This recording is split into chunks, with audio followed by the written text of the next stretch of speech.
এই যে ছোট ছোট কোম্পানিগুলো, ইউনিয়ন লিডারগুলো, তাদের যে ওয়ার্কারগুলো, তাদের মধ্যে থেকে গ্রাসরুট মুভমেন্ট আসলো, তাদের মধ্যে থেকেই নাট ক্র্যাকার্স আসলো ভাই। আমি খুবই হাইলাইট করতে চাই নাট ক্র্যাকারদেরকে। ওখানে যে প্রেসিডেন্ট থিওডোর রোজাভেল্ট, তারা জার্নালিস্টদেরকে মাক ক্র্যাকার্স বলতো উনি।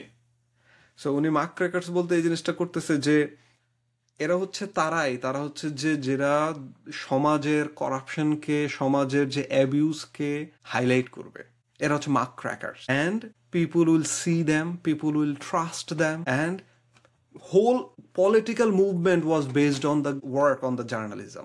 The value of journalism, I first time had a pure understanding of value of journalism from this book. What can journalist can do at that time? আপনি যদি পাওয়ারের কথা চিন্তা করেন, ওই সময় কেউ শিক্ষিত ছিল না, ওই সময় কোনো কিছু ছিল না।